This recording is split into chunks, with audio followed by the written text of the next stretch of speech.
Ricardo, which machine learning architectures are the most efficient in detecting deepfakes and why?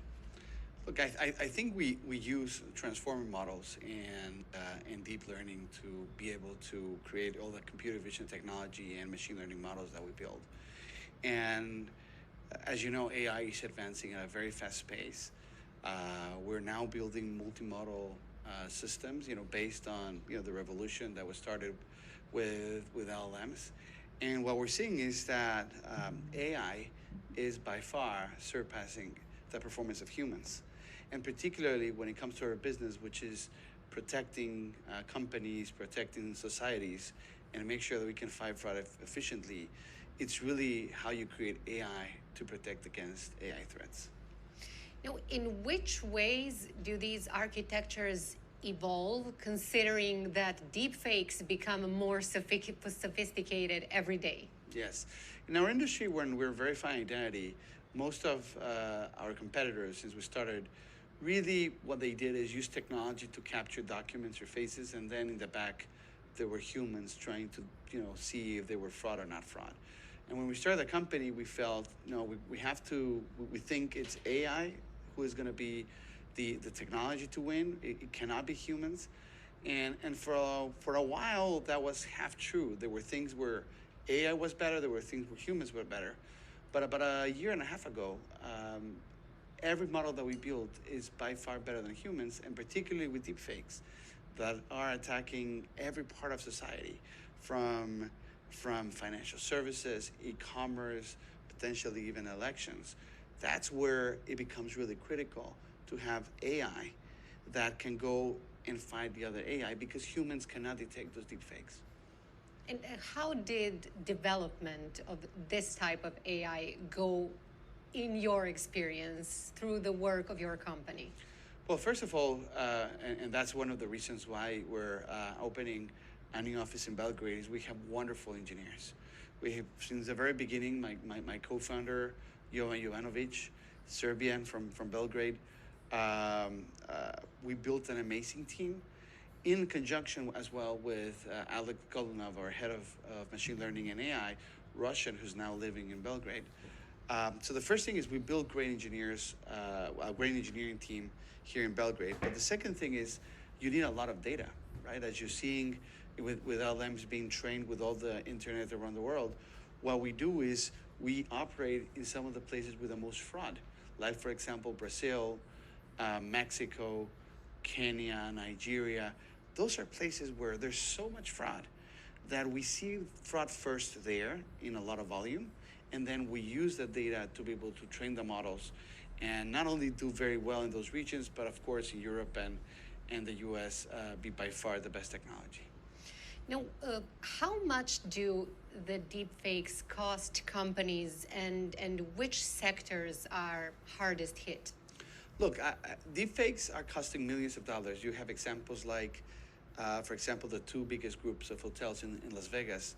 They were attacked by deepfakes. People tricked their IT team into thinking they were employees. They got access into the systems, and they took control of the systems for 2 weeks and lost hundreds of millions of dollars.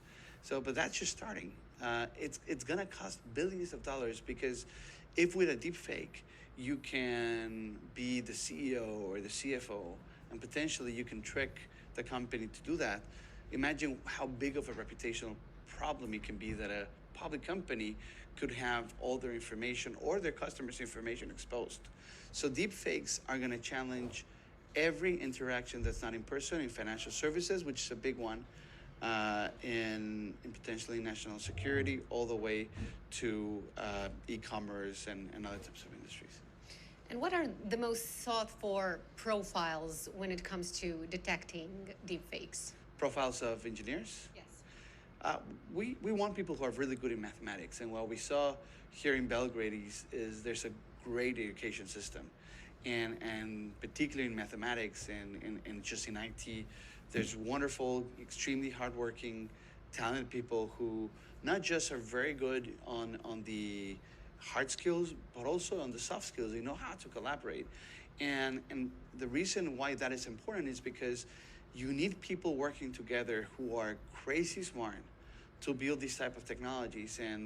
And so on one side, it's been great to hire people from multiple universities in Serbia, but also we've been hiring a lot of people from Russia who've emigrated into Serbia, and it's a wonderful mixture of cultures.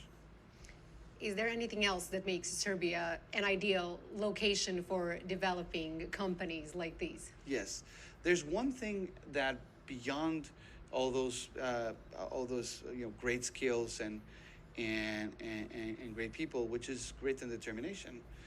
Serbia history, it hasn't been an easy one, and so what I've seen in Serbians is Serbians are really strong, really determined, and when you're trying to build a company that's global, you need people who can go through very difficult things, can sacrifice, can work incredibly hard. We've had ups and downs, and I think the partnership that we built with the encoders in Serbia is wonderful, and it's very much like a lot of other nationalities that we have in the company. But that grit and determination is something that I admire so much. And when it comes to partnering with clients and working with other companies, what are some of the companies where you found a good collaboration and good work? Well, so we work with basically most of the banks in the U.S., with companies like Amazon, for example, companies like TikTok, most of the gaming companies, a lot of governments. We work, for example, with elections and national congresses. And so what we found is that there's a true desire from every organization that we work with to eliminate fraud. Our vision is by 2030, in a combination of AI and technology that helps share data with privacy, we're going to be able to almost take fraud to zero. And I think that is going to be very important, because as agentic AI takes off, all these agents, doing things on behalf of humans, but also doing a lot of bad things on behalf of fraudsters, securing, creating trust and making sure identities are secure is going to be a very critical thing. And this is actually my next question. So what is the future of trust? Considering that we already live in an era that is marked by the proliferation of information. So we have news coming from thousands, tens of thousands of different sources. It's very hard to fact check. People are sort of confused at this point, because you really don't know whom to trust, and exactly. you have deep fakes as the acute expression of that. So in that kind of society where all these ways to trick people are becoming more and more sophisticated, what is the future of trust? So in the next 2 years, there's going to be more fraud than ever. Not only because deepfakes are going to be more prevalent, but also because agents are going to be doing a lot more things. So on the good side, you're going to ask your agents, hey, open 50 bank accounts and send money every day, maximize my returns. But imagine fraudsters are going to have millions of agents trying to trick things. So we think mistrust is going to grow very fast in the next 2 years. But in the next 5 to 10, there's going to be a big shift. Not only AI is going to be part of the solution, but it's also collaborating. It's creating this social trust index, understanding without breaking privacy while being secure, understanding who can be trusted. So essentially, the problem is complete anonymity. There should be the ability for people to share parts of the identity, or not share any part of the identity, but at least be accountable for whatever you post. So essentially, be able to find ways to discern, 99.9% of the people who behave well from the small percentage who don't. And I think that's going to be a very big change in society. And this sort of opens the next question.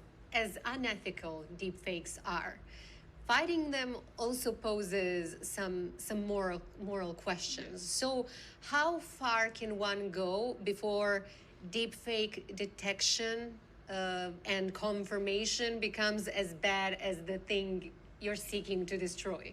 Yes, the critical value here is privacy and consent.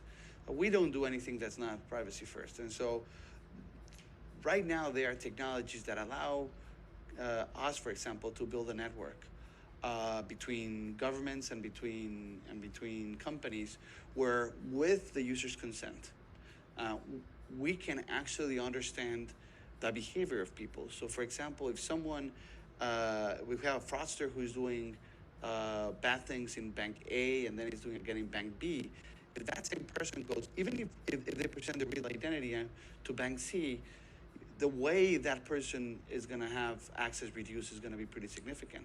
So what we have this example that we did in Mexico, where there was a lot of violence in a soccer game. Almost 150 people were killed in that event.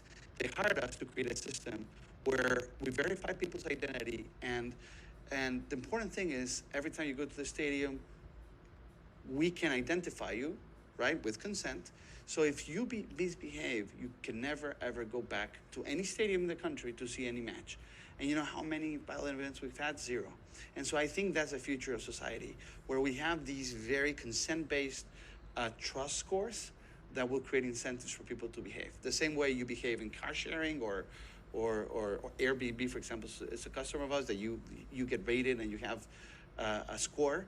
I believe that that is going to be shared in a private way, so that people are going to have very interesting incentives to behave. And I think society is going to be a lot better in the next 5 to 10 years. Creates accountability in your Creates opinion. accountability. The most important thing is anonymity goes against accountability. And so now there is a way with privacy, with kind of having very little information to keep people accountable. And I think that's going to change a lot of the way that we do things. So you mentioned one interesting thing, that we're going to get a lot of deep fakes in the next 2 years. Which parts of society are going to be hardest hit? So first of all, I think it's every part of society with deepfakes. You're going to see anything from social media to actual real interactions that you won't believe, you won't know if the person who you're talking to is actually the same person, or if it's a deepfake, or if it's actually an AI. And be able to detect that is really important. But going forward, the most important thing is, while keeping people's privacy wishes, we can keep them accountable. So even if someone wants to post something on social media and be anonymous, that person can still be held accountable. So if that person is doing misinformation, creating deepfakes and presenting them as real, we'll be able to understand that. And so next time that person posts, the importance of that post in that social media is going to be less, until at some moment that person won't be able to post much. And so we think that's really the only way how we're going to be able to solve this problem, and particularly because all these agents that are going to be doing things on our behalf, from posting, buying tickets, finding medicines, and that we need to give them access to our bank accounts and our life, is going to make us more productive, but it's also going to increase the amount of surface on which we operate. And so that's why this trust score is going to be a key thing in society, and it's going to improve it so much going forward. Thank you very much for this conversation. Thank you so much.